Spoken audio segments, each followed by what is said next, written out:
Students, इस वाले video में मैं कवर करना चाहता था 4 मिस्टेक्स, ऐसी 4 मिस्टेक जो आप खुद तो कमिट नहीं कर रहे हैं। इनको जरा देखिए। यदि आप तैयारी कर रहे हैं तो ये बहुत ज़्यादा जरूरी है कि इन 4 मिस्टेक्स के बारे में थोड़ा कॉन्शियस रहें। इन मिस्टेक से पड़ गए तो प्रॉब्लम होगी। ठीक है, खुद के ऊपर शक, डोंट हैव सेल्फ बिलीफ। आपको कंटिन्यूसली यदि लगता है कि आपका नहीं होगा तो प्रॉब्लम है। यदि आपको लगता है आपका नहीं होगा तो सच में नहीं होगा। सारी जंगों की शुरुआत, सारी तैयारियों की शुरुआत, सारे गोल्स की शुरुआत इस बात से होती है कि हाँ मैं कर सकता हूं, आई कैन डू इट। तो पहली चीज ये है। ठीक है, दूसरी चीज, आपको पता है कि एग्जाम कब है, उस टाइम पे क्या होगा वो आपके कंट्रोल में इस टाइम पे नहीं है। आपके कंट्रोल में इस टाइम पे यह है कि अगले 2 हफ्ते में क्या करेंगे, उस 2 हफ्ते में करने के लिए कल क्या करेंगे। तो क्या आप बिना माइक्रो टारगेट सेट किए तैयारी कर रहे हैं? मैंने वीडियो के डिस्क्रिप्शन में एक बहुत डिटेल वीडियो बनाया था जिसमें मैंने और आर्यन ने बताया था कि neetprep.com पे आप कैसे आके टारगेट सेट कर सकते हैं। एक बार प्लीज़ वापस देख लीजिए। मेरा रिक्वेस्ट है, ये टारगेट सेटिंग वाली चीज़ आप प्लेटफॉर्म पे करते हैं आसानी होगी, प्लेटफॉर्म पे नहीं करते अपने आप करते हैं, दैट इज़ ऑल्सो ओके। पर आपके हाथ में बहुत क्लियर होना चाहिए 2 हफ्ते में मैं क्या ख़त्म करूँगा, और करस्पॉन्डिंगली उस 2 हफ्ते में जो खत्म करूंगा उसके करस्पॉन्डिंगली मुझे कल क्या पढ़ना है, परसों क्या पढ़ना है, उसके बाद क्या पढ़ना है। तीसरी चीज, क्या आप बहुत ज्यादा या बहुत कम पढ़ रहे हैं? बहुत ज्यादा का एग्जाम्पल टू मच का एग्जाम्पल क्या है? टू मच का एग्जाम्पल है आपने एनसीईआरटी तो पढ़ी, साथ में 2-3 मॉड्यूल भी पढ़ लिए। ठीक है, एचसी वर्मा जी भी कर ली। ठीक है, और कुछ 4-5 किताबें उठा ला है, जो जिसने बोला उठा ला है। और टू लिटिल का मतलब क्या है? मुझे सब कुछ आता है, बस मैं क्वेश्चन प्रैक्टिस करूंगा और टेस्ट लगाऊंगा और खूब गलतियां हो रही हैं, क्या फर्क पड़ता है, बस सवाल लगाया जाता हूं, इसमें से कोई अटक जाएगा,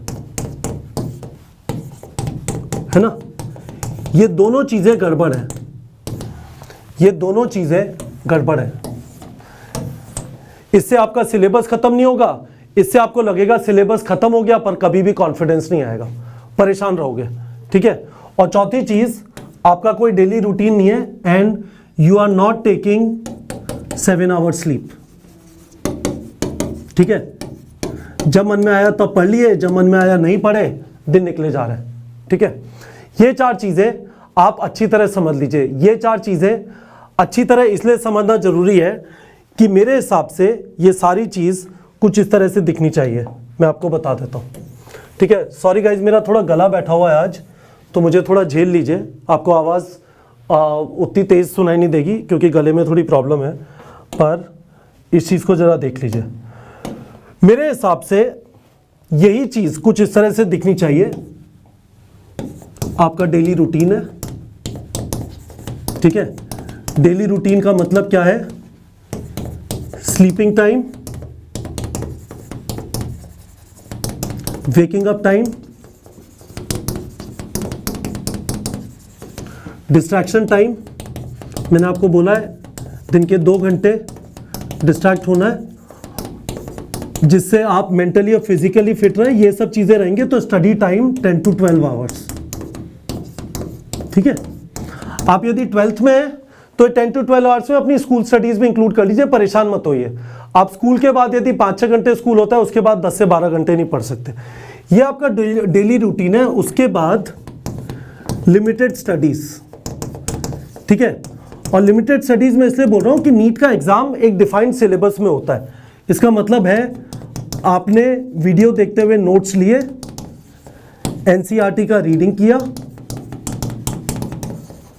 ठीक है, और उसके बाद फिजिक्स केमिस्ट्री के 100 क्वेश्चन और बायो के 200 क्वेश्चन प्रैक्टिस किए।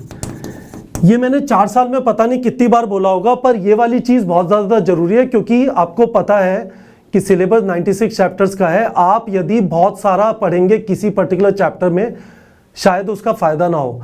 यदि आपको सच में लगता है बहुत ज़्यादा पढ़ना है तो एक बार पूरे 96 चैप्टर्स खत्म कर लीजिए और उसके बाद कर लीजिए, कोई प्रॉब्लम नहीं है।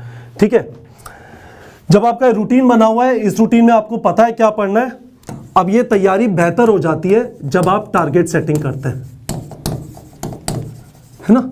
ये जो लिमिटेड चीज़ें हैं मैंने आपको बोला है 2 हफ्ते में 9 चैप्टर्स, और यदि आप पहले एक बार तैयारी कर चुके हैं, ऐसे सोच लीजिए 4 इजी चैप्टर और 5 डिफिकल्ट चैप्टर। मैं वापस आपसे कह रहा हूं, वीडियो के डिस्क्रिप्शन में एक लिंक है, बड़ा सा वीडियो है जो मैंने आर्यन के साथ किया था, जिसमें हमने बताया कि आप neetprep.com पे कैसे टारगेट सेट कर सकते हैं। यदि आप neetprep.com पे, वापस बोल रहा हूँ, टारगेट सेट नहीं कर रहे, आप खुद का भी टारगेट सेट कर सकते हैं। दीवार पे डाल लीजिए 2 हफ्ते में क्या करेंगे, उसके हिसाब से आपका डिसाइड हो जाएगा डेली क्या करना है।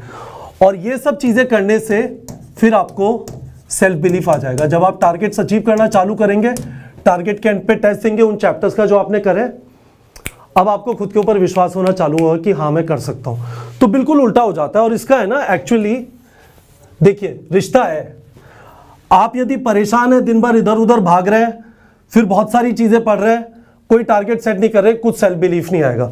और ये चीज़ें आपने करना चालू किया, this is the most important thing. एक बार आपको खुद के ऊपर विश्वास आना चालू हो गया, फिर सिली मिस्टेक्स भी नहीं होंगी, गलतियां भी नहीं होंगी, प्रेशर भी फील नहीं होगा, आपको लगेगा आप कर सकते हैं, आपको लगेगा आप कर सकते हैं, आपको चीज़ें मुश्किल नहीं लगेंगी। तो बच्चों बताइए, कमेंट से बताइए समझ आया क्या बोल रहा हूँ, और नहीं आया एक बार वापस देख लीजिए और प्लीज़ इसे इंप्लीमेंट करने की कोशिश करिए, बहुत ज़्यादा ज़रूरी है। यदि आप ये वाली 4 मिस्टेक्स कर रहे हैं, ठीक है, आपको कंफर्ट नहीं आ रहा होगा तैयारी में, आप बहुत ज़्यादा परेशान होंगे और लग रहा होगा कि फिर से चीज़ें ठीक नहीं चल रही। इस रास्ते पे आ जाएंगे, आपको कॉन्फिडेंस आना चालू हो जाएगा कि हाँ चीज़ें ठीक चल रही हैं और आप कंट्रोल में हैं। वीडियो के कमेंट्स में बताइए आप भी ये गलतियां कर रहे हैं और कौन सी गलती कर रहे हैं और अब आप कैसे उसे फिक्स करेंगे। ठीक है बच्चों।